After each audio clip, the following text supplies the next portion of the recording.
monsieur, le journal. Ah, Oh, attendez, je vais ranger ces chaussures là sur le trésor.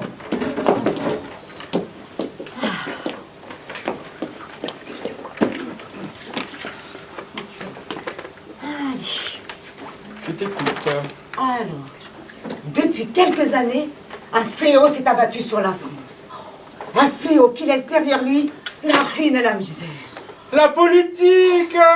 J'ai nommé le Phylloxéra, quoi? Phylloxéra. Phylloxéra Vastatrix. vastatrix. Oh, Phylloxéra vastatrix. Oh, c'est une petite bête que l'on ne voit pas et qui ronge continuellement la vie. Ah, voilà mon docteur. Eh bien, comment nous trouvons-nous ce matin?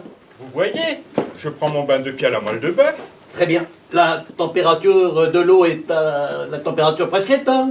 Bien, monsieur. Combien de temps m'avez-vous dit de rester là-dedans? 40 minutes. Dans une heure, n'oubliez pas de prendre vos pilules au sang de bœuf. Mais vous me traitez toujours par le bœuf. Régime fortifiant tonique. Ah, c'est que vous avez intérêt à ne pas me laisser mourir. Je vous ai fait par-traiter une rente annuelle de 10 000 francs. Tant que je vivrai. Je vous ai garanti 10 ans. C'est bien peu. Mais après, nous ferons un nouveau bail. Mais à une condition, c'est que vous suivrez ponctuellement mes ordonnances. Pour mieux vous surveiller, je suis venu m'installer dans la maison. J'habite au-dessus. Je vous fais 5 visites par jour.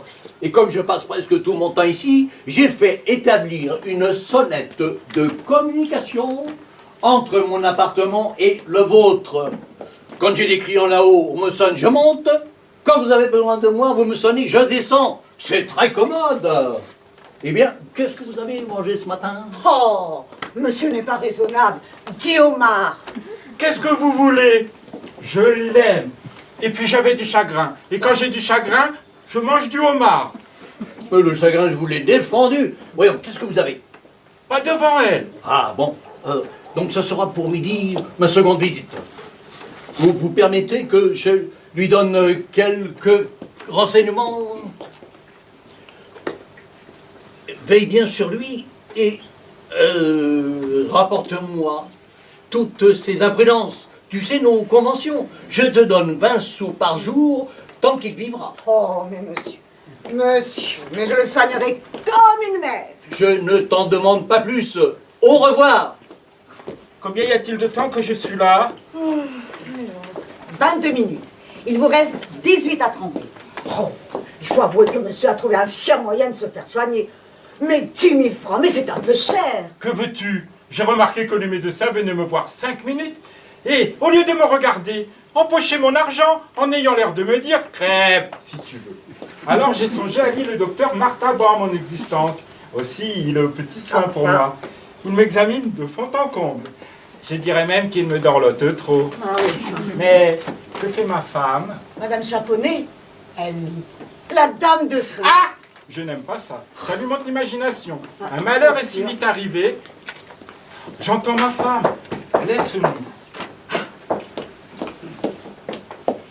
Il vous reste 14 minutes à tremper. À 11h12, je rentre. Hein. Je ne connais que ma consigne.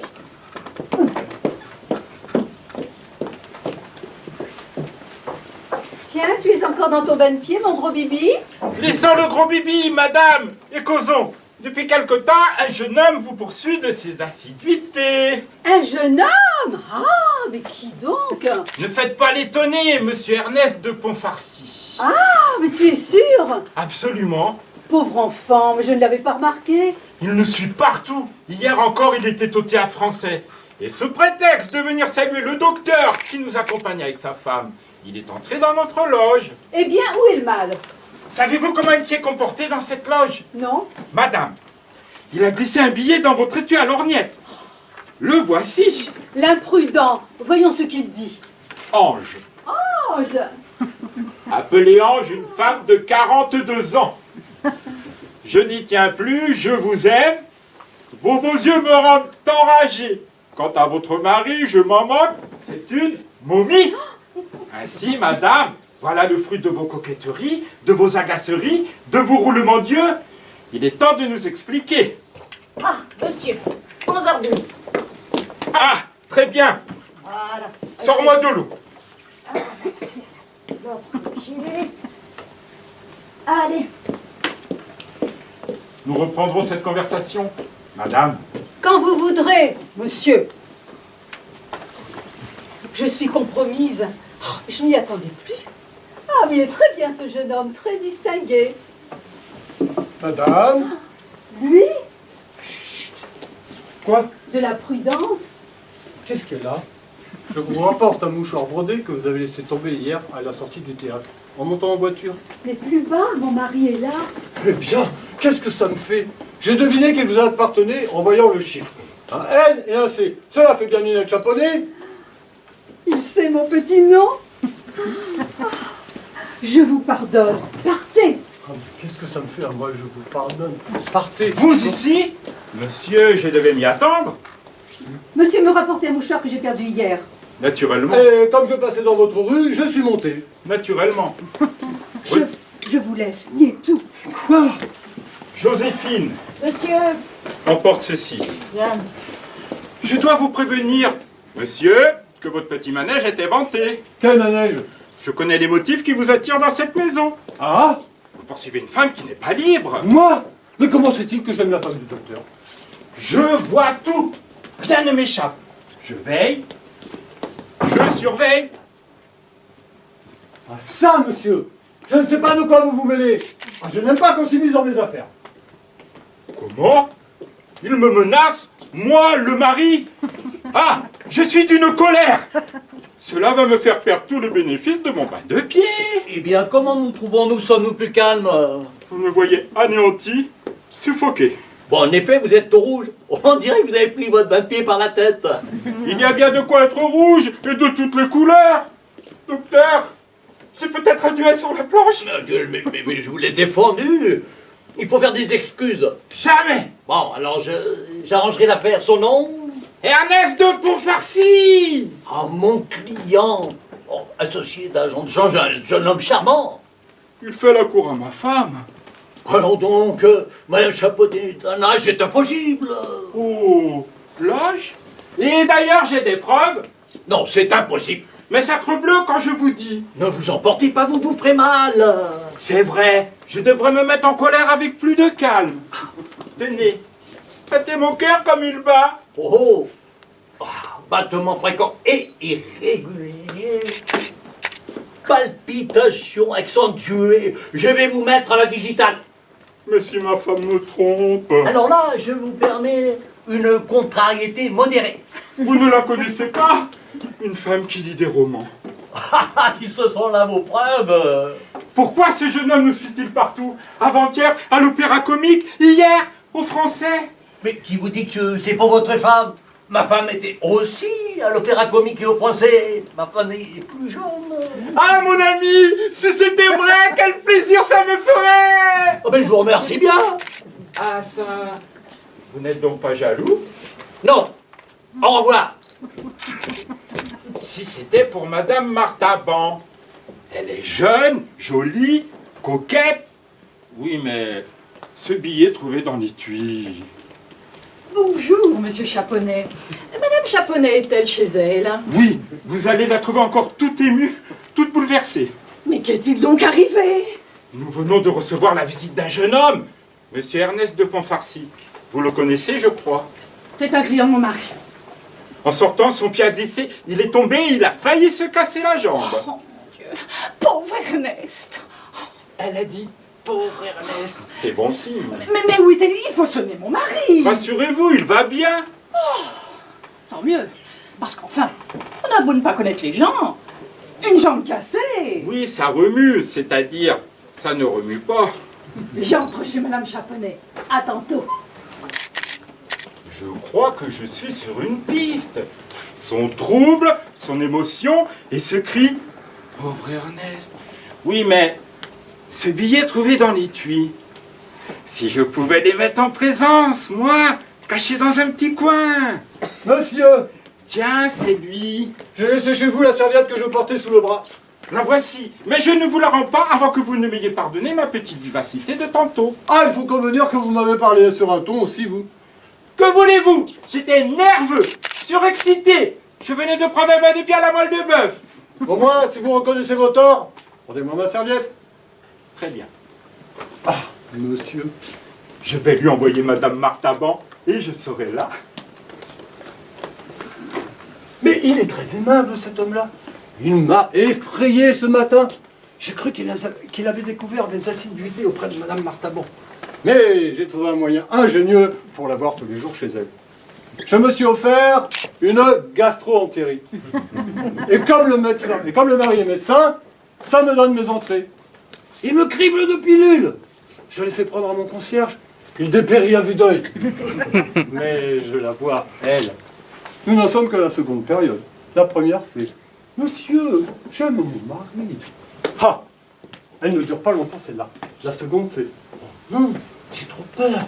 On finirait par le savoir. » Et la troisième, c'est « Tu m'aimeras toujours, n'est-ce pas ?» Comment? Vous ici, monsieur? Quel heureux hasard! Je les tiens. Monsieur Chaponnet m'avait dit que mon mari m'attendait dans ce salon. Non, je ne l'ai pas vu. Comment va votre jambe? Ma jambe? Mais c'est le cœur qui est malade. Et si vous le vouliez, je serai bientôt guéri. Oh, non, j'ai trop peur. On finirait par le savoir. Ben voilà, seconde période. Mais vous n'avez rien à craindre avec moi. Je suis discret, prudent. Et je vous aime tant. J'aimerais mieux mourir que de vous causer l'ombre d'un chagrin. Il va bien le petit. Non, je ne devrais pas vous écouter. Ah, vous seriez cause d'un malheur, car comme je vous le disais hier, je deviens fou, enragé. Vous n'avez pas dit ça hier. Par le billet que j'ai glissé dans votre étui à lorgnette. Non, je ne l'ai pas reçu. Il est vrai que je n'ai pas ouvert ma lorgnette. Il s'est trompé de lorgnette. Je me tords de joie. Henriette, je vous en prie, ne me repoussez pas. Laissez-moi vous aimer. Finissez. Sapristi, il me monte la tête. Il est temps de nous quitter. Je rentre chez moi. C'est l'heure de ma consultation. Je vous rejoins dans un instant. Mais je dois vous prévenir que si vous ne vous retenez pas plus qu'hier... Qu'est-ce que j'ai donc fait hier? Vous m'avez embrassé la main. Ah, Je sonnerai. Et comme mon mari sera ici, il montera immédiatement. oh, je serai sage, réservé. Je vous le jure, je vous le promets. Mais vous ne sonnerez pas. Cela dépendra de vous. Je ne m'engage à rien. Adieu. Adieu, Ange. Voulez-vous finir? Non, écoutez, jamais, jamais je n'ai passé un quart d'heure plus agréable. Comment? Vous étiez là? Et vous avez entendu? Ah, je croyais vous avoir prévenu ce matin. Ne vous fâchez pas, je ne dirai rien, ce pauvre docteur. Seulement, voulez-vous me permettre de vous donner un conseil? J'ai de l'expérience, moi, je suis un vieux malin. Vous avez tort de prendre vos rendez-vous dans le domicile conjugal. C'est dangereux. Voulez-vous que je les prenne? Une petite chambre dans un quartier éloigné, 30 francs par mois sous un faux nom. Prenez le mien si vous voulez, avec un escalier de service pour faire filer la dame en cas d'alerte. Voilà ce que je faisais quand j'étais garçon. Mais je n'allais jamais chez le mari. Au moins, puis-je compter sur votre discrétion? Parbleu. Au reste, vous êtes mépris pour mes sentiments auprès de Madame Martaban. C'est de l'amitié la plus pure. Farceur. Je vous quitte, il faut que j'aille prendre mes pilules au sang de bœuf. Courons rejoindre Madame Martaban, si elle se doutait. Ah, monsieur Ernest, encore ici? Comment va votre jambe? Ma jambe? J'ai appris par Madame Martaban que vous aviez fait une chute et vous m'envoyez tout agité. Oh, rassurez-vous, je n'ai fait aucune chute. Alors c'était un prétexte pour rester. Quoi? Expliquez-vous, il n'est plus là. Mais qui? Mon mari? Mais non, il est allé prendre ses pilules au sang de bœuf. Ah, il est déjà au courant de ses petites habitudes. Monsieur Ernest, avouez qu'il est bien triste pour une femme de voir son existence rivée à celle d'un homme malade, une momie. Et le monde, si impitoyable qu'il soit, ne saurait jeter la pierre à une pauvre femme qui songe à égayer sa chaîne. Non, mais qu'est-ce que ça me fait, moi, tout ça? Et d'ailleurs, pourrait-on trouver à redire à certains témoignages d'une affection contenue? C'est un tic! Décidément, elle a un rhumatisme. Ça fait beaucoup. Non, pas dans ce moment. Me voici. Ah, docteur, ne me perdez pas. Ma foi, je ne vous fais pas mon compliment, une femme de cet âge-là, vous qui êtes jeune et joli garçon. Moi, je vous jure... Allons donc, vous la suivez partout. Hier encore, au théâtre français. Ah, par exemple, vous avez cru? Pas à moins que ce soit pour ma femme. Ah non! Alors, si ça n'est pas pour ma femme, c'est pour Madame Chaponnet. Je vous défie de sortir de là. Eh bien oui, voilà, c'est pour Madame Chaponnet. Gardez-moi le secret. Mon ami, permettez-moi de vous donner un conseil. J'ai de l'expérience, je suis un vieux malin. Tiens, vous avez tort de prendre vos rendez-vous dans le domicile conjugal, c'est dangereux. Comme l'autre. Louer une petite chambre dans un quartier éloigné.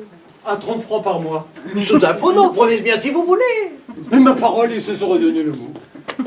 Et un escalier de service pour... Faire filer la dame. En cas d'alerte, voilà ce que je faisais. Quand vous étiez garçon, je vous remercie. J'en profiterai. Surtout, je vous le demande en grâce, n'abrégez pas les jours de ce pauvre Chaponnet. J'ai des raisons de vouloir les prolonger. Ah, rassurez-vous, je suis très discret. Bon, comment va votre gastrite? Allez m'attendre chez moi, nous en causerons. Tout de suite. J'ai un petit rendez-vous avec Monsieur Chaponnet. Je vous rejoins dans un quart d'heure. Quelle chose curieuse que le cœur humain. Ma femme est jeune, jolie, aimable. Il n'y fait même pas attention, il tombe sur Madame Chaponnet. Ah, vous voilà, docteur. Ah, c'est plus fort que moi. C'est nerveux. Vous n'avez pas vu Monsieur Ernest? Si, il est là-haut. Il vous attend là-haut. Oh, prenez garde, ce rire convulsif, c'est une contraction du diaphragme. Voilà un accident nouveau, votre maladie change de face. Oh, le pouls est saccadé. Je vais vous changer de régime. Nous allons passer des toniques aux émollients. Dites donc, on sonne chez vous. Il paraît que le Oui. petit s'émancipe. C'est un client. Je vais vous rédiger une ordonnance. Je crois qu'on s'impatiente là-haut. Les clients peuvent bien attendre un peu. Voilà. Boire d'heure en heure un verre d'eau de graines de lin. Oh, demain matin, un bain à la graine de lin. Nom d'un petit bonhomme, je n'ai pas de conseils à vous donner, mais à votre place, j'irai voir mon client. Mais rien ne me presse. Oh. Oh, mais quel est ce vacarme? On va décrocher la sonnette. Mais ce n'est rien. Oh, votre mari n'a plus de soupçons, mais faites attention. Il a mon secret. On ne sonne plus. Pauvre homme. Adieu, je vais à ma consultation. Oh, Qu'avez-vous donc? vous êtes blessé? Oh non, rien, je me suis cogné dans l'escalier. Oh, j'ai reçu une énorme gifle. Mais je ne la regrette pas. Oh, pauvre Ernest, vite une compresse d'arnica. On sera demain à 2h au musée du Louvre devant l'enlèvement de Sabine. Oh, merci. Je peux vous donner ma parole d'honneur la plus sacrée que je n'irai pas. Bon, n'oubliez pas ma recommandation, louer une chambre. Ouais, quand vous- Surtout, louer une chambre. 2 chambres? Ah non, c'est contraire à ma constitution.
Attendez un moment, mademoiselle. Madame de Rosafol s'habille. Vous lui avez déjà parlé de moi comme femme de chambre. Je lui ai dit que vous saviez coudre, coiffer, blanchir, repasser. Et même arracher les cheveux blancs. Que madame... Chut, faut pas le dire. Elle les met par-dessous. Et la maison est bonne. Oh, elle n'a qu'un inconvénient, c'est monsieur. Il manque de mœurs. Surtout avec les femmes de chambre. Madame l'a déjà passé 2 fois, faudra vous méfier. Il arrache ses boutons de manchette, il se les fait recoudre et pendant ça là, il embrasse. Est-ce qu'il est jeune, monsieur? Ah non, c'est un bon gros père qui aime la bagatelle. Mais je vous ai présenté aux yeux de madame comme une vertu farouche. Pierrette! C'est elle. Pierrette, vous n'entendez donc pas? Oh, pardon, madame, mais j'étais avec la femme de chambre dont je vous ai parlé. Très bien. Comment vous appelez-vous? Antonina. Les renseignements que j'ai pris sur vous sont excellents. Vous savez coudre, coiffer. Et même... C'est bien, je vous engage. J'espère que madame sera contente de mes services. Encore un mot. Monsieur de Rosafol oublie parfois la distance qui sépare le salon de l'antichambre. Vous me comprenez? Mais souvenez-vous qu'à la première familiarité, on part. Madame peut être tranquille. Oh, elle a repoussé les feux d'un notaire. C'est bien. Installez mademoiselle. Et après, comme mon mari attend une amie qui vient passer quelques jours avec nous, vous préparerez la chambre rouge. Bien, madame. Madame? Allez, ma fille, allez. Elle a l'air d'une honnête personne. Me voilà. Mon amie Laridelle est-elle arrivée? Non, pas encore. Mais qui est cette madame Laridelle? Elle habite Genève, c'est une avocate suisse et d'une franchise suisse. Elle ne sait pas cacher sa pensée, celle-là. Est-elle mariée? Pas si bête. Hein? Non, je veux dire qu'elle n'a pas eu le temps de penser aux hommes. Madame Laridelle est la fiancée du code. Oh, je comprends, c'est une femme qui a des principes. Elle en a à faire déborder le lac des 4 cantons.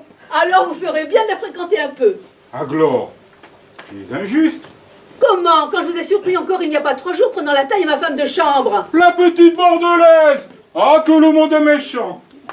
Il y avait une guêpe posée sur son corsage.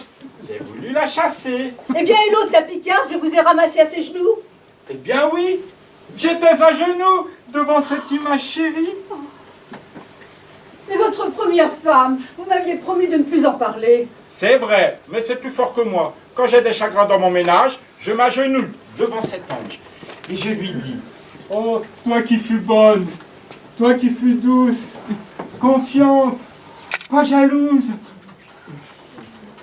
Eh bien, je ne le serai plus jalouse, Edmond. À la bonne heure! Ça réussit toujours. Mais promettez-moi de faire disparaître ce portrait.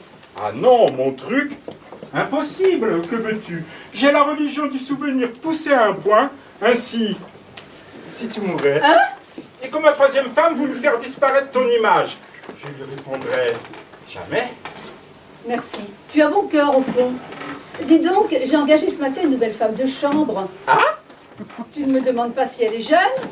Qu'est-ce que ça me fait qu'elle soit jeune, vieille?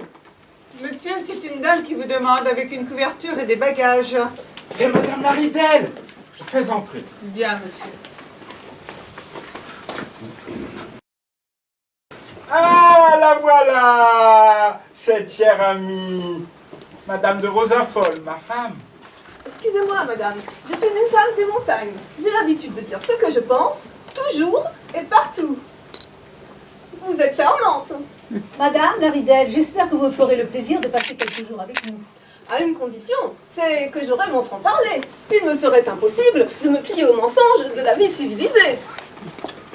Que vous avez là un bel appartement. C'est riche. C'est élégant. Vous êtes une femme de goût, madame. Madame Laridelle, j'aime votre rude franchise. Je sais entendre la vérité.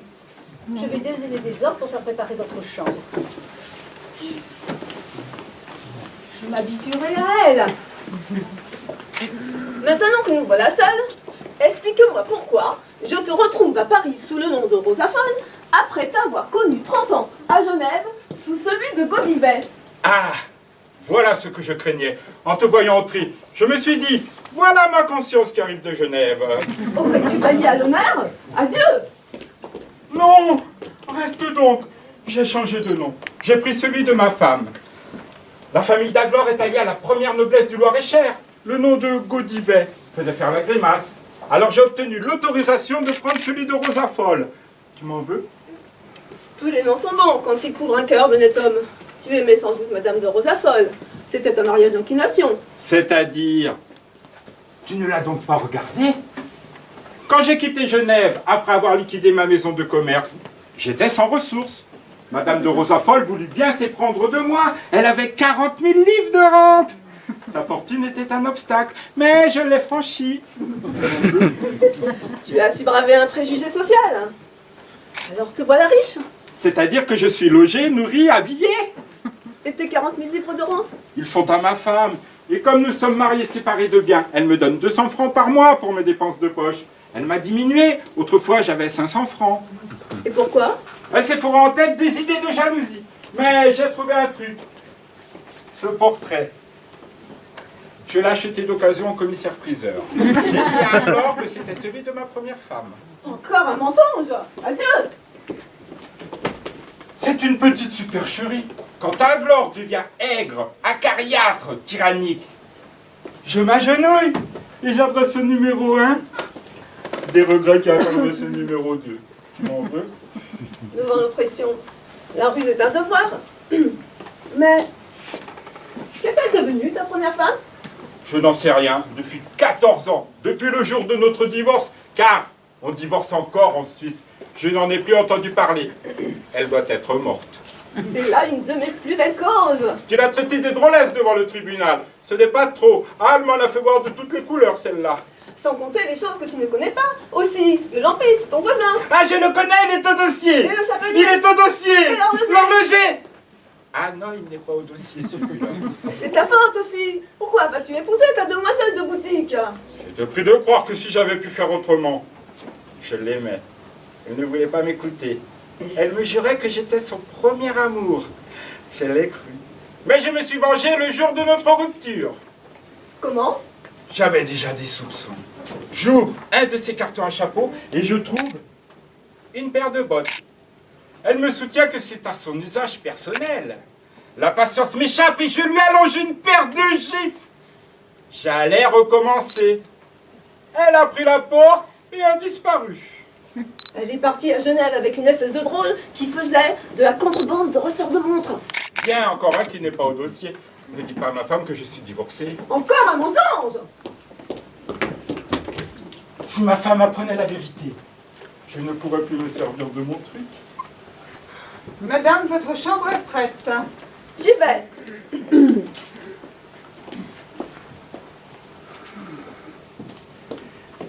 Je voudrais bien voir la nouvelle femme de chambre que ma femme a engagée. Il doit me manquer un bouton de manchette. Le voilà. Monsieur a sonné. Oui. Priez la femme de chambre de venir. C'est qu'elle est occupée. Mais si c'est quelque chose que je sais coudre... Priez la femme de chambre de venir. Tout de suite, monsieur. Ah, voilà que ça recommence. Monsieur désire me parler? Approchez, mon enfant. Je viens de perdre un bouton de manchette. Ma femme! Godivet! Toi ici, je te chasse, prends garde! Ne me touche pas! Ma femme! Déjà ensemble. Comment la trouvez-vous? Moi, je ne l'ai pas regardée. Oh, voilà une rencontre. Avez-vous prévenu Madame Laridelle? Oui, monsieur, la voici. Vous m'attendiez? Oui, pardon. Oh, son avocat. Sapristi, une reconnaissance. Mais qu'y a-t-il? Est-ce que vous connaissez mademoiselle? Moi? C'est-à-dire, elle n'est pas morte? J'ai connu son mari. Mais comment? Vous n'aviez pas dit que vous étiez mariée? Pardonnez-moi, mais j'ai été si malheureuse. Elle a changé. J'ai vite dérelayé ses souvenirs. Ah, votre mari était? un monstre, un gredin, un gueux, un ivrogne, un buveur d'absinthe, qui me volait tout l'argent que je gagnais. Une canaille, tout ce que je gagnais. Et qu'est-il devenu? Je le croise aux galères maintenant. J'ai fui le domicile conjugal. Un jour qu'il m'a battu parce que je voulais porter du pain à ma vieille mère. Il est tremble, il faut lui taper dans le Oh, dos. monsieur qui a avalé de travers. Attends, coquine! Ne me touche pas! Ta vieille mère qui avait des bottes? Eh bien, mais qu'y a-t-il? Elle est très bien élevée, cette fille. Et puis, je la crois fidèle. Oh, par exemple! Mais quoi, vous ne la connaissez pas? C'est juste. Je vous laisse. C'est aujourd'hui mon jour de réception et j'ai tout juste le temps de m'habiller. Madame Lardelle. Madame, encore une fois, pardonnez à ma banquerie. J'aime ces natures sauvages. Approchez, mademoiselle. Je consens à jeter un voile sur le passé, à oublier toutes les amertumes dont vous m'avez abreuvé. Eh bien, où veux-tu en venir? Ne nous tutoyons pas, je vous prie. J'aime à croire qu'en vous présentant dans cette maison, vous ne saviez pas m'y trouver. Ah non, par exemple. Maintenant, vous devez comprendre ce qu'il vous reste à faire. Quittez ces lieux où vous ne devez pas respirer plus longtemps. Ça vous ferait donc bien plaisir de me voir partir. Eh bien, je reste. Vous m'avez donné un soufflet, je l'ai sur le cœur. Tant que je ne vous l'aurais pas rendu... Mais vous en auriez mérité 50! Aventurière, drôlesse! Ah! J'en ai appris de belles depuis ton départ! Ainsi, l'horloger, les hommes, je ne dis rien, ils sont au dossier, mais l'horloger, un homme que je croyais mon ami. Voyons, voulez-vous partir, oui ou non?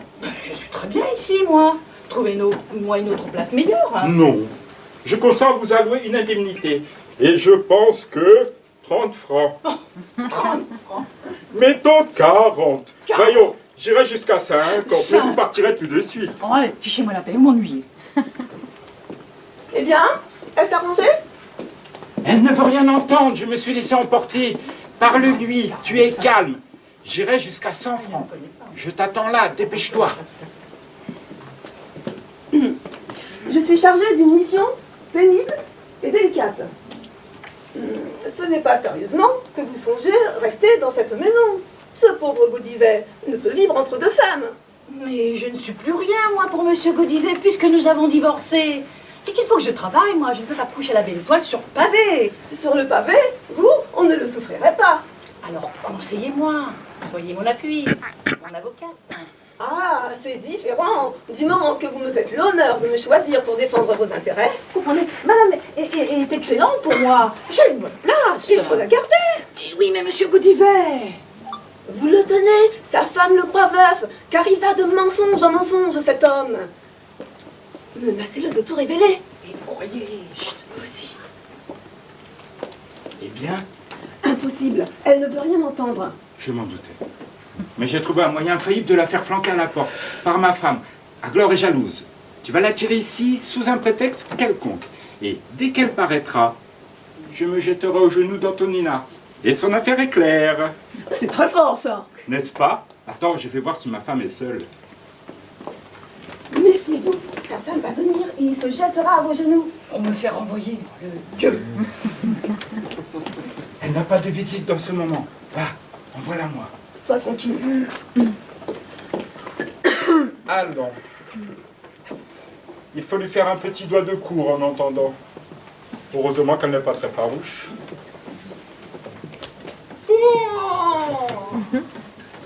Qu'est-ce que vous avez? Rien, je soupire. Ah bon, vous avez trop mangé. Non, ce n'est pas la nourriture, Antonina. En me revoyant, quel sentiment as-tu éprouvé? Tutoyons-nous, veux-tu? Enfin, quelle a été ta première pensée? Oula, je me suis dit, mon Dieu, que ce pauvre Godivet a pris du vent. Oh. Aimez donc une femme, donnez-lui votre jeunesse, votre amour, votre nom, pour ne réveiller en elle que ce cri. Godivet a pris du ventre. Aglore ne vient pas. Eh bien moi, Antonina, dès que j'étais aperçue... Vous avez voulu me flanquer la porte. Oui, c'est vrai. Mais bientôt mes souvenirs sont revenus en foule. Je me suis rappelé nos promenades sur le lac. Il me compte des douceurs pour attendre sa femme. Écoute, je ne peux pas te donner mon nom. Je te l'ai déjà donné une fois. Et Dieu sait ce que tu en as fait. Et Aglore qui ne vient pas. Je te donnerai des perles, des rubis, des topazes. Ah, la voici.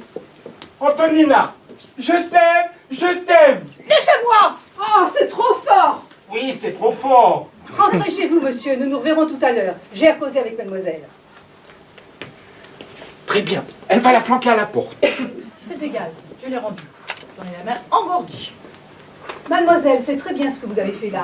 Si toutes mes femmes de chambre s'étaient comportées de la même façon... Je sais que je suis une fille honnête, moi. On ne m'éblouit pas par de belles paroles. Mais que vous a-t-il promis? Il m'a offert 50 francs. 50 francs! Le pingre! Tenez, en voilà 100. Continuez à vous bien conduire. Et tout ce qu'il vous promettra, je le doublerai. Je n'ai qu'une parole. Tiens, mais elle a mis la main sur une bonne place. J'aurais besoin de causer avec monsieur de Rosafol. Ah, ça? Mais vous allez faire fortune ici. Tout ce qu'il vous promettra sera doublé. Oh, une fortune, c'est un bien grand mot. Si j'avais seulement 10 000 francs, Et que feriez-vous? j'achèterais un petit fonds de modiste qui est à vendre du bac. Car je ne demande qu'à vivre de mon travail. Il est impossible que vous n'ayez pas quelques ressources. Avez-vous exercé vos reprises? Qu'est-ce que c'est que ça, hein? Oui, je me souviens, parmi les pièces du procès, j'ai votre contrat de mariage. Godivet vous reconnaissez un apport de 3 000 francs. Il vous les doit. Mais ne dites pas que c'est moi. Ma femme n'est plus là? Non. Alors on peut rentrer. Je vais vous faire mes adieux, monsieur Godivet. Ah, je comprends, ma femme vous a... Ah non, non, non, je pars volontairement. Ah, merci. Ceci, Rachel, y a des fautes. Je crois que le moment est venu de régler nos petits comptes. C'est juste. J'ai dit que j'irais jusqu'à 100 francs. Ah non, c'est 3 000 francs que vous me devez. Moi, 3000 radis. Une simple question. As-tu, oui ou non, reconnu à madame un apport de 3 000 francs? C'est-à-dire, j'ai reconnu il y a 14 ans. J'invoque la prescription. 3 000 francs. Avec les intérêts composés pendant 14 ans, tu dois 6 000 francs. L'homme d'honneur qui paye ses dettes soulage sa conscience. Dieu, que c'est embêtant, les femmes carrées. D'un autre côté, le papier timbré va pleuvoir. Ma femme apprendra tout.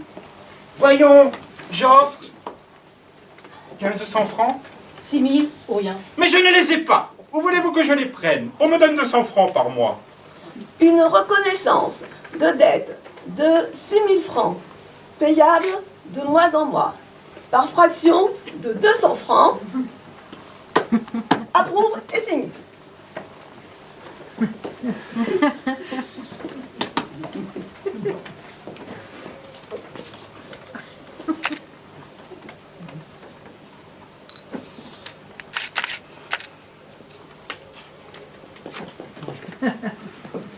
Vous ferez enregistrer en frais de Godivet. Mais que faites-vous là? Vous ne travaillez pas? J'attendais madame pour lui faire mes adieux. Enfin, ce n'est pas malheureux. Et comment vous me quittez? Pourquoi? Mais pourquoi? Monsieur me tourmente trop. Il vient encore de m'offrir ceci. Qu'est-ce qu'elle fait? Une reconnaissance de 6 000 francs? Que je rends à madame. C'est bien, vous êtes une honnête fille. En lui rappelant qu'elle m'a promis de doubler tout ce que monsieur m'offrirait. Ah, permettez 12 000 francs. Ah, madame, vous l'avez promis. Eh bien, soit, je tiendrai ma parole. Mais ces 12 000 francs, je les prélèverai sur les mois de monsieur. Comment? 60 mois à présent? J'en ai pour 5 ans. Edmond, il dépend de vous d'obtenir votre pardon. Je la vois venir. Elle va me demander des choses impossibles. Sacrifiez-moi ce portrait de votre première femme. Comment ça, sa femme? Pierret, Oui, monsieur. enlevez ce portrait. Bien, monsieur. Et jetez-le au feu! Oh, grâce pour mes souvenirs! Vous le monterez au grenier. Oui, Comme ça, je monsieur. pourrai le raccrocher. Mademoiselle, éprouveriez-vous quelque répugnance à tenir la maison d'une femme austère, mais bienveillante? Non, elle est trop carrée. Enfin, s'il t'arrive quelque chose, je plaiderai pour toi.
C'est moi. Bonjour ma femme.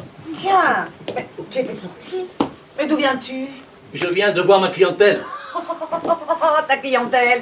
Mais tu ne soignes que les accidents de la rue, les gens qu'on écrase ou qui sautent par les fenêtres. Ce matin, on est venu me chercher à 6 heures. J'ai un malade. C'est un étranger alors? Non, un Français. Oh, eh ben, c'est bien la première fois depuis 2 ans qu'on songe à te déranger. Je me lance. Oh, heureusement que la Providence nous a donné 22 bonnes mille livres de rente et qu'on n'en attend pas après ta clientèle. Alors, qu'est-ce que c'est que cette personne qui est venue te voir ce matin? Un jeune homme. Oh, de famille? Oui, il a de la famille. Tiens, prends ces 4000 francs. Nous venons de renouveler notre meuble de salon et c'est aujourd'hui que le tapissier doit venir chercher sa note. Bon, c'est juste. Eh bien, ce client. Oh, que tu es curieuse. C'est un cocher de la maison qui a reçu un coup de pied de cheval.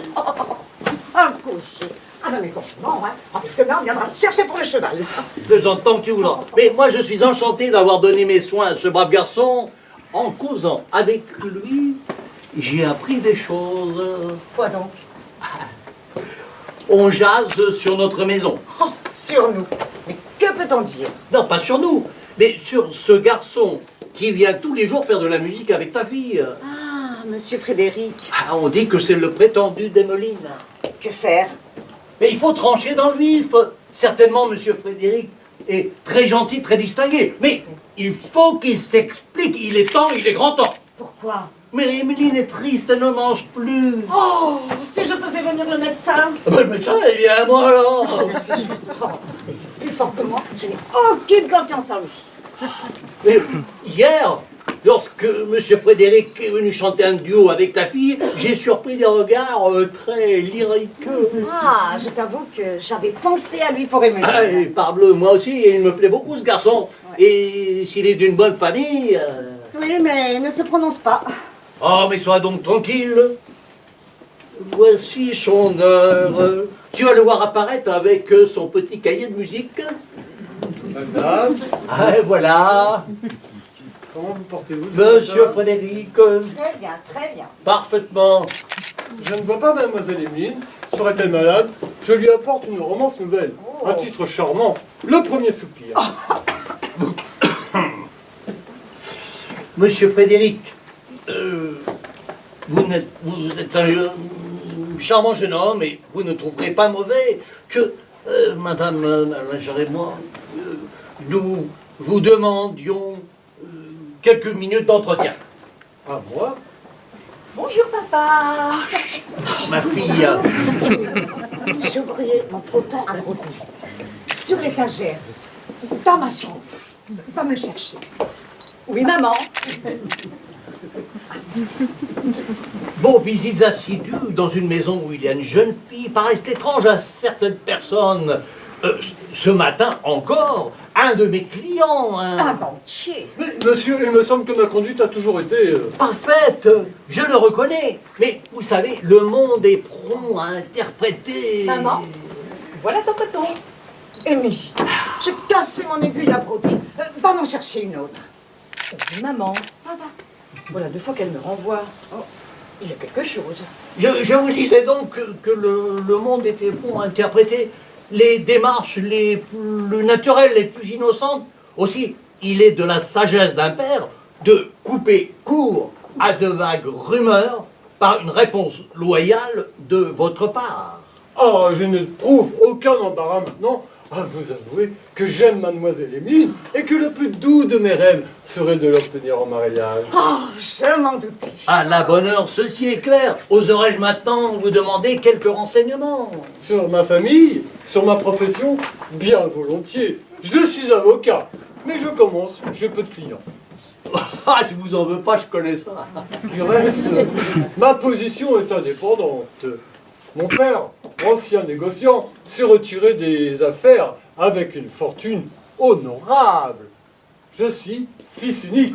Enfin, je n'ai pas cru devoir cacher à mes parents les sentiments que j'éprouve pour mademoiselle Émeline.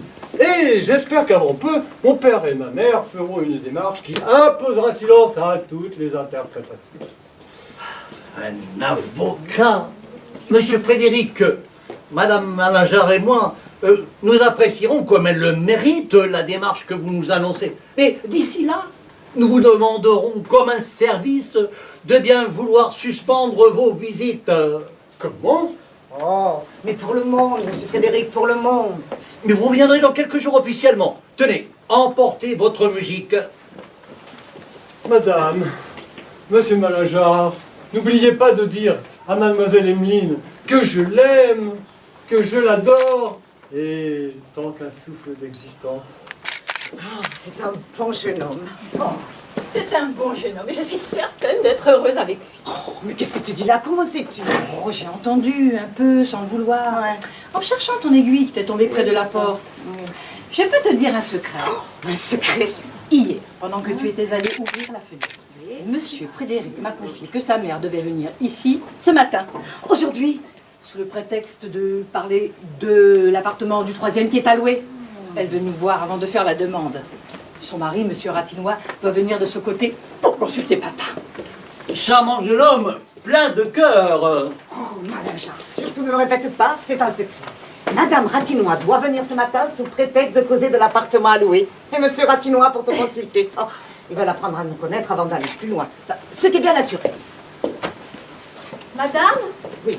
il y a là une dame qui demande à parler au propriétaire de l'appartement du 3e. Oh, mais c'est elle. Oh, préparez-moi. Oh, tu m'as coiffé. Attends, je vais refaire tes boucles. Mais qu'est-ce qu'elles ont? Elles sont très bon. Toi, surtout, ne me tutoie pas devant cette dame. Mais pourquoi? C'est commun, c'est bourgeois. Oh, toi, fais des roulades. Je vous demande mille pardons. Je vous dérange. Oh, non. C'est monsieur le docteur Malajar que j'ai l'honneur de parler. Oui, madame. Je viens de visiter l'appartement du 3e. Oh, mais veuillez donc prendre la peine de vous asseoir. Trop bonne, madame. C'est mademoiselle votre fille? Oui, madame. Caressons. Elle est très bien. Je vois que mademoiselle est musicienne. Oh, élève de Dupré. Hein? Dupré est son professeur. Oui, mais nous l'attendons. La maison est sur un grand pied. C'est bien mieux que chez nous. Moi, d'abord, j'ai pour principe de m'adresser au grand maître. Ainsi, quand Émilie a commencé la peinture... Oh, mademoiselle, pas aussi. Oui, et il paraît de demander à ma femme. Venez. Regardez ce petit paysage. Oh, c'est amusant à barbouiller ça. Oh, c'est charmant. Ah, ça, par exemple, elle est trop forte. C'est un lambiné, ça me coûte 2000 francs. Très belle éducation. Et cet appartement est-il libre? Oh, mais il sera pour terme. Monsieur Malajar doit le faire décorer. N'est-ce pas votre intention, mon ami? Oui, vous savez bien, je vois l'architecte aujourd'hui. Et quel en serait le prix? 4000 francs. Monsieur, on vous demande. C'est un client. Le père. Un client. Qu'a-t-il extraordinaire? C'est la première Ah, mais qu'il prenne son tour. On ne peut pas le faire passer avant que personne qui attend. Bon, alors, vous allez lui donner le numéro 16. 16. Clientèle. Oh, mon mari n'a pas une minute à lui. Le matin, il prend son service à l'hôtel Dieu. Il rentre à midi, il mange presque toujours debout. Les consultations commencent, il en a pour jusqu'à 3 heures. Oh, mais ma chère amie. Oh, mon ami, mais je vous dis que vous vous tuerez. Oh, puis viennent les visites aux 4 coins de Paris. Enfin, il rentre le soir brisé, harassé. Oh. Il travaille sur son grand ouvrage sur les affections thoraciques. Il sera lui en sciences publiques à la faculté de médecine. Oh, mais c'est qu'on l'attend. Oh, mais ma femme. Oh, mais quelle existence! Mais vous ne prenez donc jamais de distraction? Oh, mais ma femme exagère. 2 fois par semaine, l'hiver, nous offrons une tasse de thé à nos amis. Et patati et patata. J'espère bien, madame, si vous devenez notre locataire, que vous assisterez à nos petites soirées. Oh, mais comment? Mais elle l'invite. Vous êtes 1000 fois trop bonne! Oh, vous partez, madame. Oh, Alexandrie. Très grand nom. Alexandrie, reconduisez, madame. Quelle tenue de maison! Mais voudront-ils de mon Frédéric? Madame, monsieur, mademoiselle. Oh, enfin, elle est partie. Expliquez-moi. Je n'ai jamais fait. J'espère que tu vas m'expliquer. Par exemple, mon mémoire sur les affections thoraciques attendu par l'Académie de médecine. On dirait qu'il est sous presse. Et cette immense clientèle dont tu m'as gratifié. J'ai eu tort. Alors, la prochaine fois que cette dame me fera une visite, je rétablirai les choses dans leur vraie situation. Madame, je vous présente monsieur le docteur Malingear, un fruit sec de la faculté de médecine et qui ne soit que les cochers gratis. Mademoiselle Malingear, qui sait lire, écrire et compter. Et Madame Malingear qui fait ses robes elle-même et raccommode avec tendresse les habits de son mari. Mais c'est inutile d'entrer dans ces détails. Et plus inutile encore d'entasser tous ces mensonges. Tu veux que je te dise? C'est de l'orgueil, c'est de la vanité. Tu veux jeter de la poudre aux yeux. Eh ben c'est vrai, j'en conviens. Mais en cela, je ne fais que suivre l'exemple de mes contemporains. Mais chacun passe sa vie à jeter des petites pincées de poudre dans les yeux de son voisin. Et pourquoi fait-on de la toilette? Pour les yeux des autres. Allons donc. Mais toi-même, sans t'en douter, tu oublies l'entraînement général. C'est moi? Te souviens-tu de cette petite chaîne à or qui attachait ta montre? Elle était si petite, j'en avais honte, tu l'as cachée sous ton gilet. Eh bien, nous en avons acheté une autre, énorme. Bah tiens, tu vois, tu la caresses, tu l'étales. On est fier. Mais tu te gardes bien de dire qu'elle est en imitation. Eh bien, ta fille, c'est la petite chaîne à or. Mais laisse-moi l'orner d'un peu de clinquant, comme ça, tout le monde l'admirera. Oh, il y a un fond de vérité dans ce qu'elle dit. Monsieur, Quoi? c'est ce monsieur le numéro 16 qui s'impatiente. Vite, donne-moi ta bourse. Mais ma bourse, pourquoi?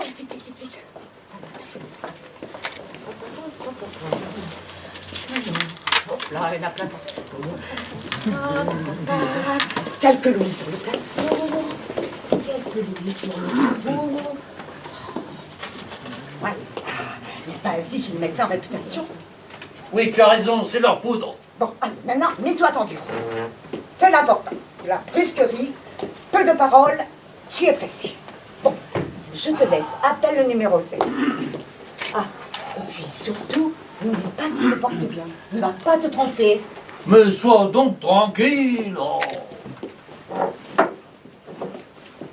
Elle est très forte, ma femme. Faites entrer le numéro 16. Le numéro 16. En voilà une séance, 3 quarts d'heure d'antichambre. Asseyez-vous. Monsieur, je vous remercie. Il écrit une ordonnance. Oh, c'est joliment meublé ici. Asseyez-vous. Je vous remercie, c'est fait. Bah ça, je me porte comme le Pont-Neuf. Qu'est-ce que je vais lui compter? Voyons, qu'est-ce que vous avez? Monsieur, depuis 8 jours environ... Oui, mais c'est bon, attendez! Le C'est 17. ma femme qui frappe pour faire croire qu'il y a du monde. C'est certainement le 17 qui s'impatiente.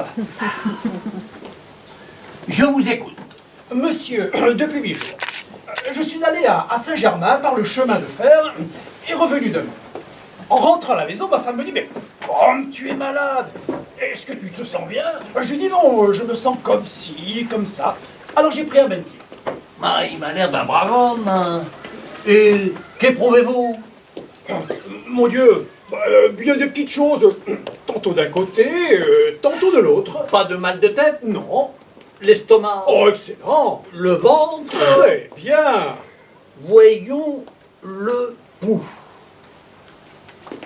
Oh, a-t-il une belle chaîne? Je n'en ai jamais vu de si grosse. Il regarde ma chaîne. On voit tout de suite que c'est pas un petit roquet de médecin courant après la pratique. Respirez. Fort.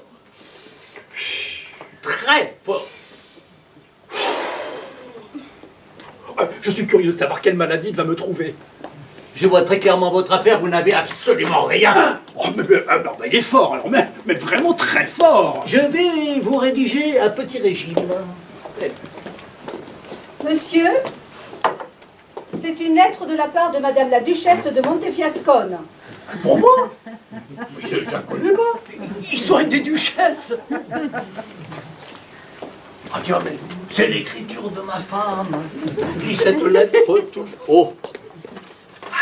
Sans mes lunettes, c'est pas trop facile. Cher docteur, je vous dois la vie. Jamais je pourrai m'acquitter envers vous. Permettez-moi de vous envoyer ces 4000 francs comme un faible témoignage de mon inaltérable gratitude. 4000 francs d'un seul coup. Oh, mais ce sont les billets que je lui ai remis pour payer le tapissier. Oh, il y a un post-scriptum.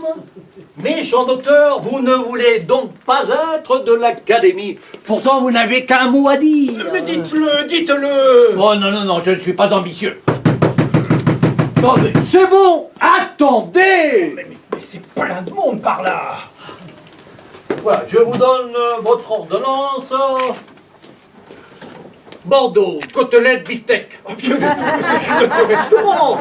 Monsieur, Je voulais lui donner 10 francs. Mais c'est bien maigre à côté de la duchesse. Quel beau parti pour Frédéric. Je vais lui allonger mes 20 francs. Bon, il ne m'a pas vu. Il m'a vu. Docteur, j'ai bien l'honneur. ah, c'est bien trouvé, c'est gentil, surtout la fin. Méchant docteur Vous ne voulez donc pas être... de l'académie. Oh, quelle figure faisait M. Ratinois. Il est resté épaté. Oh, tu ne sais pas, il a regardé ma chaîne. Oh, il est sorti ébloui, charmé. Ah, tu crois? Oh, mais demain, pas plus tard que demain, nous entendrons parler de lui. Oh. Chut, voilà, Emeline. Oh. Tu ne m'embrasses donc pas, chère petite. Ton père vient de se donner bien du mal pour toi. Madame, c'est une visite. Une visite? Monsieur et Madame Ratinois. Déjà? Oh, toi, fais des roulades.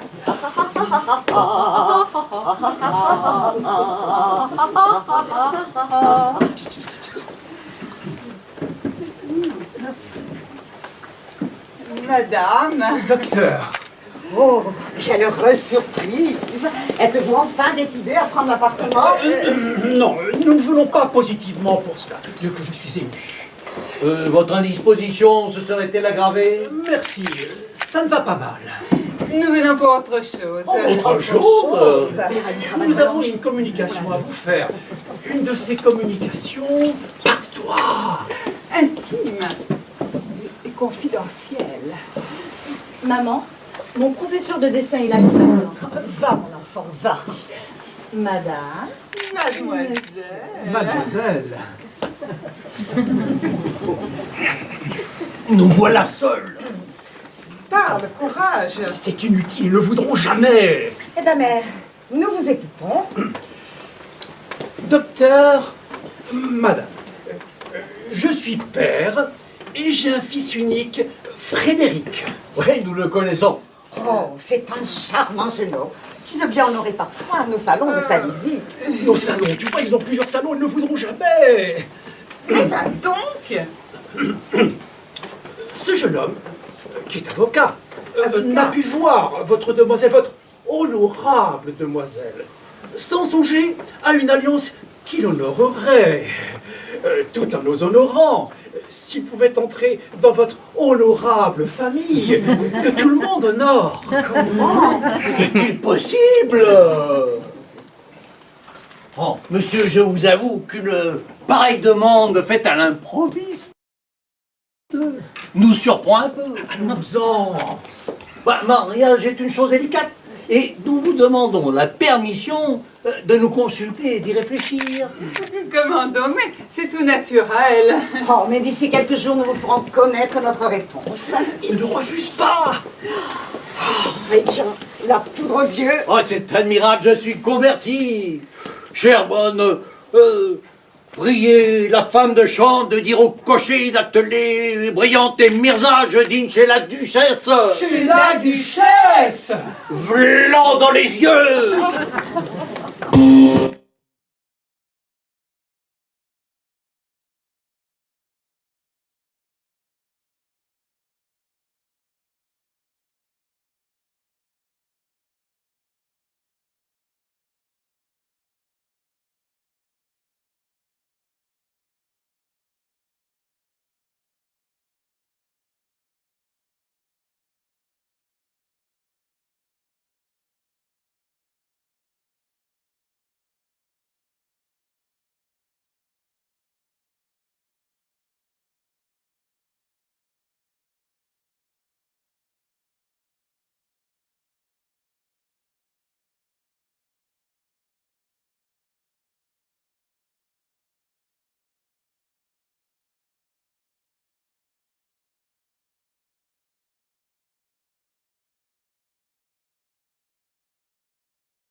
Voulez-vous que je vous donne mon opinion? Mais c'est un mariage flambé. Allons donc, qu'est-ce que vous dites là? Ne te trouble pas. J'ai bien peur que ton père n'ait raison. Voilà aujourd'hui 15 jours que nous avons fait la démarche et nous n'avons pas de réponse. Qu'est-ce que cela prouve? Ça prouve que ces gens sont trop élevés pour nous. Il y a là-dedans un train de maison. Et la demoiselle prendrait le chaud de Dupré. Elle en a les moyens quand on possède un papa qui reçoit 4000 francs d'un seul coup. Qu'est-ce que cela prouve? Ah mais ça prouve que ces gens sont trop élevés. Et voilà.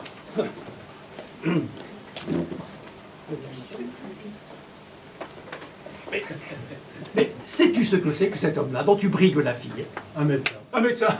Ouais, un médecin, mais qui n'aurait qu'un mot à dire pour être de l'Académie des sciences. S'il voulait dire un mot. As-tu remarqué sa chaîne? Non. Il n'a rien remarqué. Et tu voudrais qu'un pareil personnage aille s'allier avec le fils d'un ancien confiseur?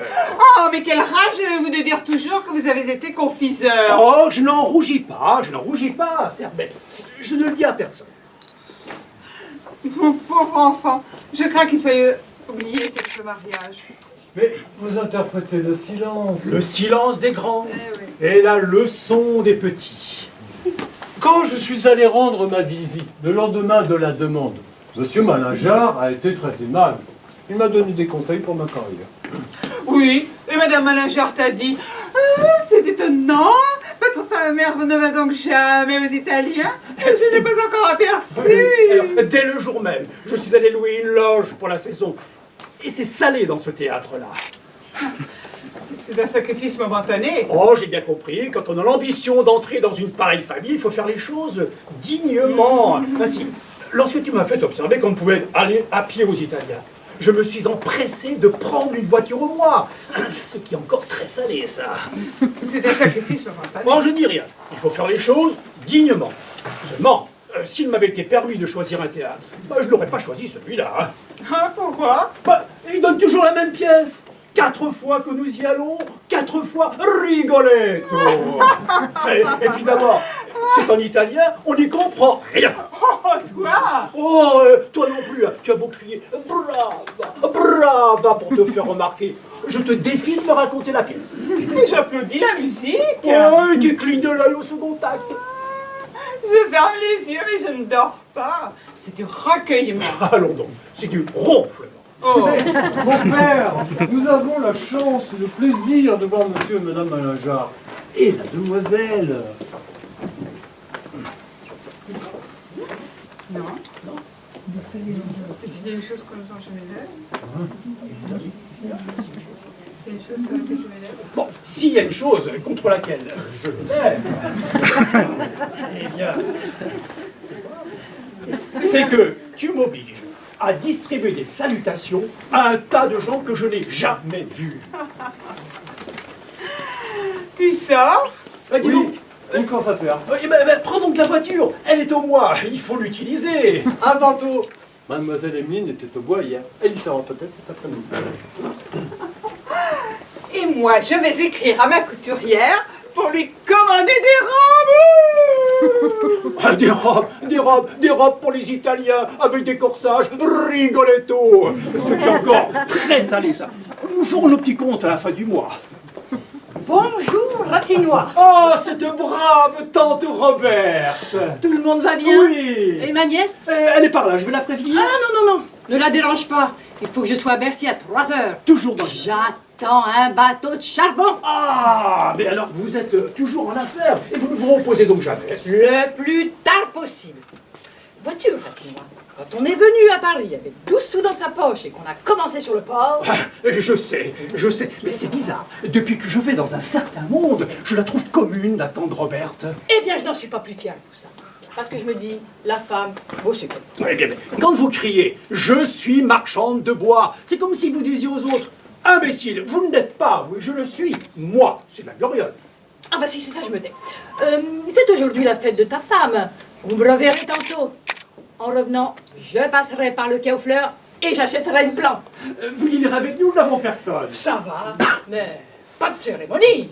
Et Frédéric, là, vous voulez donc pas le marier, ce garçon-là? Et il y a peut-être quelque chose entre un... Ah, quelque chose de bien. Un mariage inespéré, mais malheureusement, Ça ne marche pas, ça traîne. Tu sais ce que je t'ai dit? Je n'ai pas d'enfant, je suis riche. Le jour du mariage, je ferai un cadeau. Un beau cadeau. Cette brave tante Roberte. Adieu, à tantôt. Quelle excellente femme. Elle adore Frédéric. Elle est capable de lui donner 12 couverts d'argent. Pauvre garçon. Son mariage ne se fera pas. Nous avons visé trop haut. Dommage. Ça ici. Monsieur et Madame Malaja. Et ma femme qui n'est pas là. Mais Constance, Constance. Ah mon Dieu, mais qu'y a-t-il? Ils sont là. Et qui ça? Ah ben, le père et la mère, mais que faire? Eh mais il faut les recevoir. Ils viendront vous répondre. Mais eux-mêmes, tu crois? Oui. Allez, de l'aplomb, du courage, et surtout, ne me tutoie pas. Et pourquoi? Eh bien, pour faire comme eux. Eh bien alors, toi aussi, fais des roulades.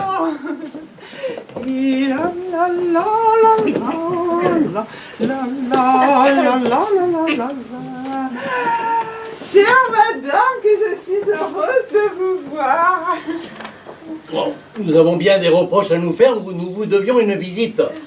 Mais mon mari est si occupé, Oui. si occupé. Donnez-vous donc la peine de vous asseoir. Non, pas le plaisir de voir Monsieur Ratinois. Me voilà, j'étais dans mon cabinet de travail. Docteur, chère madame, oserais-je vous demander des nouvelles de votre précieuse santé? Ça va, merci. Sauf les migraines. C'est comme moi, je suis perdue de migraine. Moi aussi, perdu de migraine. Vous verra-t-on aux Italiens demain? Ah, certainement, bien certainement. Et qu'est-ce qu'on donne? Rigoletto. Charmant, Charmant, c'est charmant. Docteur, nous abusons des moments de monsieur et madame Ratino. Ah, par exemple. Je n'ai rien à faire, je suis retiré du commerce. Ah, vous étiez dans le commerce, oui? Raffineur. Mon mari était raffineur. C'est de la haute industrie. Les raffineurs sont tous millionnaires. Oh, docteur, je crois que nous devons une réponse. Ah oui, c'est juste. Madame et vous, monsieur, vous avez eu la bonté, il y a 15 jours, de nous adresser une demande qui nous flatte autant qu'elle nous honore. Docteur, madame. Madame. Les renseignements que nous avons dû demander, tant sur monsieur votre fils que sur la famille à laquelle il a l'honneur d'appartenir, nous ont amenés à penser qu'il y avait à prendre en considération très sérieuse les ouvertures flatteuses que vous avez voulu nous faire. Docteur, je crois être le fidèle interprète des sentiments de Madame Ratinois et des miens propres et de ceux de mon fils Frédéric, avocat. En vous disant, avec une émotion que vous comprendrez, car c'est celle d'un père, et vous êtes mère, madame, en vous disant, docteur, recevez en ce jour les bénédictions et la gratitude affectueuse d'une famille qui, je dirais même plus, d'une famille qui... Enfin, voulez-vous dîner avec nous? Aujourd'hui? Oh, mais un tel honneur serait du bonheur. Nous soyons en famille. Alors, nous ne voulons pas vous refuser, mais une condition, c'est que vous ne mettrez aucune espèce de cérémonie. Notre ordinaire, rien que notre ordinaire. Joséphine, allez tout de suite me chercher le gérant de Monsieur Chevet au Palais Royal. Bien convenu que nous ne ferons aucune toilette. Nous resterons comme nous sommes. Maintenant, je vous demanderai quelques minutes d'entretien, mon cher Ratinois. Nous avons à causer de nos petits arrangements. Je suis tout à vous. Si vous voulez bien passer dans mon cabinet. Après vous, Ratinois. Ah, que Frédéric va être heureux. Oh, entre nous, je crois qu'il ne déplaît pas, ma fille. Voulez-vous que nous parlions un peu de leur petite installation? Oh, bien volontiers. Alors, dès demain, nous leur chercherons un appartement. Un premier, c'est une affaire de 4 à 5 000 francs. Oh, mettons 6 000 francs. Attends, je vais noter. Alors, loyer, 6 000 francs. Toilette, c'est important. Oh, il est bien difficile pour une femme qui voit un certain monde de s'en tirer à moins de 4 à 5 000 francs. C'est ce que je dépense. Moi aussi. Mettons 6 000 francs. Toilette, 6 000 francs. À la bonne heure, elle ne lésine pas. Et moi qui n'ai dépensé que 900 francs l'année dernière, Gratinois m'a grondé. Voiture, pensez-vous qu'il puisse se donner une voiture? Dame. Il est fort désagréable pour une jeune fille de marcher dans la boue, surtout avec les robes qu'on fait aujourd'hui. Je pense qu'un petit coupé Avec 2 petits chevaux. et un petit cocher. Mais ton 6 000 francs. Coupé, 6 000 francs. Oh, c'est raffinable, mais ça marche sur l'or. Frais de table, 2 000 Oh, francs. 6 000 francs. Bon, c'est assez. 6, 12, 18, 24, total 24 000 francs. Je pense que ça va faire l'affaire. Oh, ce n'est pas trop. Non. Ils peuvent donner une dot formidable. C'est qu'on ne... Ratinois, vous avez ma parole. Oh, vous avez la mienne, Malingear. Je me suis risqué. Nous sommes complètement Oh, d'accord. mais alors complètement, Malingear. Alors combien? 100 000. Pas plus. Combien? 100 000. Retenez-nous ce maintenant et parlez-lui dialogue. Nous devons sortir, j'ai quelque chose à te dire. Nous vous demandons la permission de nous retirer quelques clients à voir. Nous attendons pour 6 heures. Et surtout, pas de toilette. C'est bien convenu, madame. Docteur, madame. Voilà une bonne affaire conclue. Ah, 6 000 francs, c'est une plaisanterie. Mais quoi donc? Mais c'est une mesquinerie. 6 000 francs, Mais 100 j'en 000 donne- francs. Mais moi, je n'en donne pas plus. Ah, la différence. Notre fils a une profession. Il est avocat. L'avenir est à lui. Moi, je ne comprends pas que tu aies accepté ce chiffre. Ouais, oui, mais un jeune ménage qui a 10 000 francs de rente pour commencer, c'est pas si mal. La misère. Tiens, pas plus tôt. Qu'est-ce que c'est que ça? Le budget des enfants que Madame Malingear a jeté sur cette carte pendant que vous étiez là. Loyer 6 000, toilette, coupé, 24 000 francs. Et nous avons oublié les enfants. Oh, mais qu'est-ce que cela prouve? Un budget, ça peut toujours se réduire. Ah, si Mademoiselle Malingear était une jeune fille simple, élevée dans des principes d'ordre et d'économie comme nous. Mais Mademoiselle prend des leçons de Dupré. Elle peint des tableaux à l'huile. Elle fait des roulades. Elle a toute sa vie été bercée dans la soie et la dentelle. Il nous faut un appartement au premier, une voiture, un cocher. Je ne suis pas contre. Mais alors, on apporte une dot sérieuse. Voyons, ne t'emporte pas. Frédéric aime la petite et si on lui parle de rompre ce mariage? Il n'est pas question de rompre. Les managers sont riches, très riches. Eh bien, qu'ils donnent plus.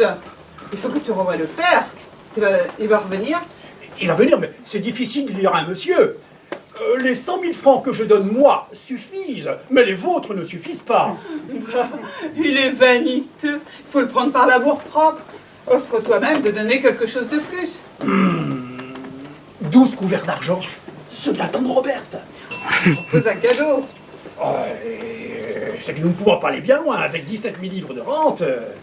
C'est le maître d'hôtel de Monsieur Chevet que j'avais demandé. Constance, je n'ai pas besoin de te recommander de faire les choses dignement.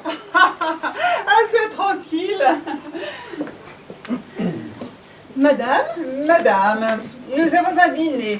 Nous sommes 6. Et vous ferez comme pour 12. Oui. Nous recevons un personnage, le docteur Malingear, dont vous avez sans doute entendu parler. Non, monsieur. Voici ce que je proposerai à madame. 2 potages, bisque et potage à la reine. Et après? Relevé. Ben voilà. Frédéric Frédéric! Tu ne sais pas, ils sont venus. Qui? Eh ben, les Malingear. S'il plaît, mademoiselle. Et au père et à la mère, tout est arrangé. Est-il possible? Et moi, Je les gêne. je les ai invités à dîner pour ce soir. Voici le maître d'hôtel. Et madame, mais où est-elle donc? Pardon. Nous en étions au relevé. Tu vas nous aider. Relevé. La carpe du Rhin à la Chambord, flanquée de truffes. Oh, très bien. J'ai invité la tante Roberte. Elle? Ah, mais c'est impossible. Nous ne pouvons pas la faire asseoir à la même table que les Malingear. Mais c'est ma tante, c'est Oh, ma bah. femme. Oui, mais elle n'est pas de l'autre monde. D'abord, elle a une façon de manger. Elle met son couteau dans sa bouche. Elle pique dans le plat avec sa fourchette. Elle donne du vin dans son bouillon. Bon, c'est peut-être bon pour l'estomac, mais alors, c'est horrible à l'œil nu. Ah, ce n'est pas une raison. Voyons, mon ami, raisonnons. ce n'est pas au moment où nous avons fait le sacrifice d'un magnifique repas que nous allons le déparer. Qu'enfin, quelle figure veux-tu que fasse à Tante Robert en face d'une carpe du Rhin à la Chambord? Nous l'éviterons pour demain. À manger les restes. Continuons. Après la carpe, eh bien, madame, mais où est-elle donc? Elle s'en va toujours. Pardon. Après la carpe. Entrée, filet de bœuf braisé au pois nouveau. Avec des truffes. Si vous le désirez. Oh, parbleu. Rôti, faisant doré de la Chine aux truffes. Oh, très bien. Mais vois-tu la Tante Robert en face d'un faisan doré de la Chine aux truffes? Pour entremets, je voulais vous offrir des truffes à la Lucullus en surprise, mais vous avez déjà beaucoup de truffes. Faites des truffes à la Lucullus. Pour milieu, je vous proposerai une pièce de pâtisserie montée. Oh, mais alors, quelque chose de très haut. C'est une tour de Nankin en buisson d'ananas, surmontée d'un chinois filé en sucre. Ah, que ça doit être charmant. Mais qu'est-ce que vous vendez ça? 64 francs. C'est bien, nous verrons, nous réfléchirons. Quand madame voudra, c'est tout prêt. Quelle marque préférez-vous pour le champagne? Du Mouette ou de la Veuve? Oh, la veuve Clicquot, c'est le meilleur. Et qu'est-ce que vous vendez ça? 12 francs. Le Mouette n'est que de 6. Oh, bah, très bien. Nous verrons, nous réfléchirons. Faites le dîner pour 6 heures précises. Madame peut être tranquille. Ah, madame le maître d'hôtel. Monsieur? Il y a un plat auquel je tiens essentiellement. On le sert tout à la fin, je ne sais plus son nom. C'est de l'eau chaude avec de la menthe qu'on boit. Ce sont des rince-doigts. Mais ça ne se peut pas. Mais moi j'ai bu. Messieurs! Allons. Je crois que nous aurons un joli petit dîner. On en reparlera. Me voilà. Ah, Tante Robert. Je suis en avance, mais je t'apporte un appétit. Ça tombe bien. Il faudrait trouver un moyen pour la désinviter en douceur. Ah mon Dieu, mais j'y pense. Je crois que je vous ai invité à dîner. Certainement, eh bien. Eh bien, c'est impossible. Nous dînons en ville. Ma femme vient de me le rappeler. Oh, c'est un lieu. C'est chez les Blanchard. Et pas moyen de refuser. Ils ont reçu du gibier. Ah, je comprends ça. Bah, vous n'êtes pas fâché. Allons donc, entre nous. Adieu, amusez-vous bien. Une idée. J'ai quelque chose à dire au Blanchard. Il se peut que j'aille ce soir prendre le café avec vous. Ah, diable. À ce soir. Me voilà bien. Elle ne le trouvera pas chez les Blanchard. Ça va faire une histoire. Voici nos acquisitions. Oh, Frédéric, mais qu'est-ce que tu as acheté? Un album de photographies. Maman m'a dit de le placer en évidence sur la table. On croira que ce sont nos connaissances. Oh, mais c'est une excellente idée. Voyons. Oh, Lord Palmerston. Le vicomte Gortchakov. Horace Vernet. Oh, mais que du beau monde. Ceci est pour toi. Oh, mais qu'est-ce que c'est? Oh, une chaîne. Oh, je la crois plus grosse que celle de Malingear. Oh, c'est magnifique. Elle va faire un effet super. Pour attacher ta montre. Oh. Bon, je vais attacher. Bon, c'est du vrai.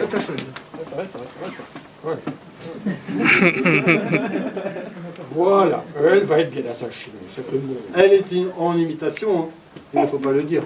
Du faux? Bon, après ça, quand le faux a l'air vrai, c'est plus du faux. Ce sont eux. Oh, et ma femme qui n'est pas là. Constance! Madame.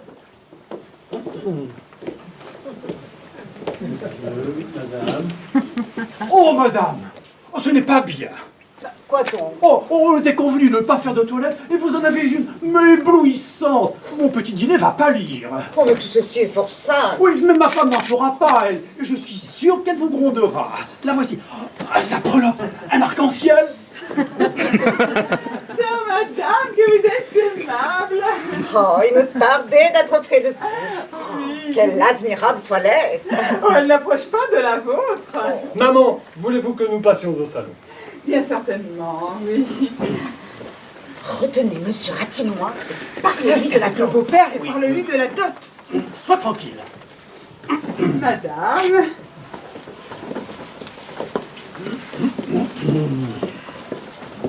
Nous voilà seuls. C'est que ce n'est pas commode d'attaquer cette affaire-là. Comment diable aborder la chose?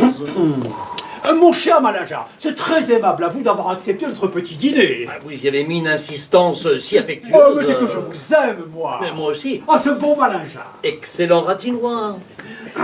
Tantôt, nous avons parlé de la dot un peu superficiellement. En effet, très superficiellement, vous avez parlé de 100 000 francs. Oh oui, c'est un chiffre que j'ai jeté, mais comme ça, en l'air. Mais ça ne vous retient pas. Ah oui, oui, je me disais aussi un gros raffineur. Et vous, un médecin illustre. Oh, bah.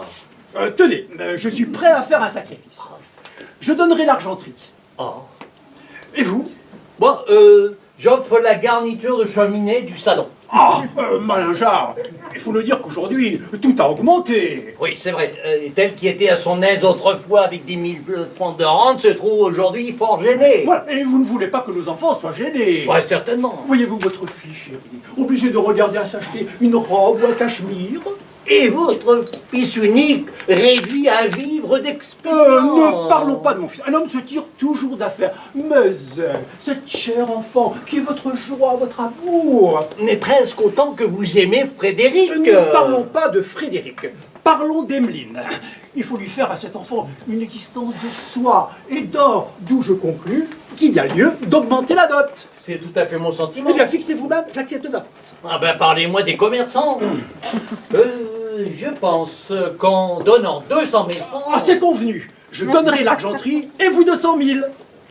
Comment? Mais c'est vous qui les donnez. Moi, par exemple. Mais pourquoi moi et pas vous? Parce que, dans votre position, quand on a voiture et loge aux Italiens... Mais vous avez aussi voiture et loge aux Italiens. Oui, mais moi, ce n'est pas la même chose. Mais pourquoi? À moins que vous n'affichiez un luxe au-dessus de votre position. Oh, mais pas du tout. Elle est superbe, ma position. Elle est magnifique, ma position. Eh bien, alors il est de toute justice que nous donnions chacun la même chose. 200 000 francs. J'ai 24 000 livres de rente, il m'en restera 12. J'ai 17 000 livres de rente, il ne me restera que 7. C'est impossible. Eh bien, vous hésitez pour une misérable question d'argent? Je n'hésite pas. J'offre 300 000 francs. Voilà comme j'ai 300 000. Je vais le pousser jusqu'à ce qu'il recule. Et alors, je romps. Vous reculez. Non, non, je réfléchis. 300 000, c'est impossible. Bon, il n'y a qu'un moyen, c'est d'élever la dot jusqu'à ce qu'ils disent non, alors tout sera rompu. J'offre 400 000 francs. Oh, ce n'est pas assez. 500 000. Ce n'est pas assez. 600 000. Oh, ce n'est pas assez. Ma tante Robert, j'allais lâcher le million. Je l'aurais lâché. Docteur Malingear, futur beau-père. Nous causions de la dot. Comment? Et vous donnez 600 000 francs? Ah, monsieur, permettez que je vous félicite. Mais monsieur Ratinois, de la même chose. Comment, toi? Ah ben mon compliment, ben, je ne te savais pas aussi riche que cela. Aussi riche, je suis à mon aise. Mais quand on est en face de gens millionnaires et qui ont des exigences... Permettez, je n'ai rien exigé, c'est vous au contraire. Moi qui... j'ai proposé l'argenterie, là-dessus vous êtes parti. Comment je suis parti? J'ai dit que je donnerais la garniture de cheminée du salon, et là-dessus, vous avez répondu ah, froidement. Oh, j'ai répondu ah, c'était mon droit, mais pas froidement. Enfin, vous êtes d'accord? Oh, nous sommes d'accord, mais j'ai pas répondu froidement. Moi, je vous demande pardon. Oh, voulez-vous que je vous dise ma façon de penser? Vous cherchez un biais pour rompre ce mariage. Comment un biais? Un biais, je maintiens le mot. Mais moi, monsieur, qui suis un honnête homme, je ne veux pas de biais. Moi, je vous le dis tout net. Rompons. Enfin, voyons, monsieur, pas d'emportement. Je ne m'emporte pas, mais ça y est, c'est rompu. C'est une affaire terminée. Une affaire, vous allez vite, justement, en affaire, une rupture. Heureusement que ton fils n'aimait pas Mademoiselle Malingear, n'est-ce pas? Ouais, ne l'aimait pas, c'est-à-dire qu'il était fou, mais qu'est-ce que cela fait? Et Mademoiselle Emeline n'était que médiocrement éprise de Frédéric. Bah, mais de comment? C'est-à-dire, elle paraissait avoir un certain penchant pour lui. Mais qu'est-ce que cela fait? Bon, je n'ai pas dit cela, permettez. Vous êtes des vaniteux, des orgueilleux. Voilà un quart d'heure que je me tiens, faut que ça parte. Vous cherchez depuis 15 jours à vous mentir, à vous à vous tromper en proposant des dots que vous ne pouvez pas donner, est-ce vrai? En vous pavanant dans une existence, dans un luxe qui n'est pas le vôtre. Mais... Il n'y a pas de mais. J'ai fait causer les domestiques. C'est mon système. Et qu'ont-ils pu vous dire? Monsieur a pris une voiture au mois. Une loge aux Italiens. Ratinois aux Italiens. Mais il semble que c'est un théâtre qui... Qui t'ennuie, et ta femme aussi, et monsieur aussi. Eh bien voilà, oui, c'est C'est vrai. vrai que l'opéra italien... Alors pourquoi louez-vous des loges? Mais c'est ma Mais femme! ce sont ces dames. Pour faire de l'embarras, du flafla. Aujourd'hui, c'est la mort. On se jette de la poudre aux yeux. Et quand on est tout bouffi de vanité, plutôt que de se dire, nous sommes deux braves gens, bien simples, deux bourgeois, on préfère sacrifier le bonheur, l'avenir de ses enfants. Ils s'aiment, mais on les fond. Qu'est-ce que cela fait? Et voilà des pères. Bonsoir. Ma tante Robert, restez. Vous n'avez pas d'instruction, vous n'avez pas d'éducation, mais vous avez de ça. Oh oui! Vous m'avez bouleversé, vous m'avez prouvé que je n'étais qu'un père à jeter par la fenêtre. Et monsieur aussi. Mais ce n'est pas de ma faute, c'est la faute de ma femme. Voulez-vous dîner avec nous? Ah, la voici. Approchez, madame. Approchez, madame! Quoi donc? Mère coupable, bouffie de vanité. Mais c'est la mode aujourd'hui. On fait la roue! On se gonfle comme des ballons. Et on ne craint pas de sacrifier l'avenir, le bonheur de ses enfants! Car ils s'aiment. Mais enfin, mais qu'est-ce que vous avez? Mais explique-moi. Prends ton tricot, car elle tricote tous mes bas de laine, monsieur. Mais ma femme aussi, monsieur! Comment, vous, madame? Allez, bas les masques. Ratinois, ancien confiseur, pas raffineur. Comment? Mamie! Laisse-moi tranquille. Au pilon d'argent, elle tenait le comptoir. Donne 100 000 francs de dot à son fils. Ah, à mon tour. Manager, docteur sans clientèle. Les docteurs! Et les duchesses? Et je n'ai soigné qu'un cocher cette année, gratis. Donne 100 000 francs de dot à sa fille. À moi. Robert, marchand de bois, venu à Paris avec 12 sous dans sa poche, donne 100 000 francs de dot à son mari. Le dîner est servi. Allons, à table. Un instant. Pourquoi donc, Ratinois? C'est que j'ai commandé un repas insensé. J'en suis honteux. 6 plats de truffes. Oh, Ratinois, un père de famille. On pourrait peut-être les faire reprendre à Monsieur Chevet. Ah non, Je m'y non, non. oppose. Allons, mangeons-les. Ce sera notre châtiment. Passons à table.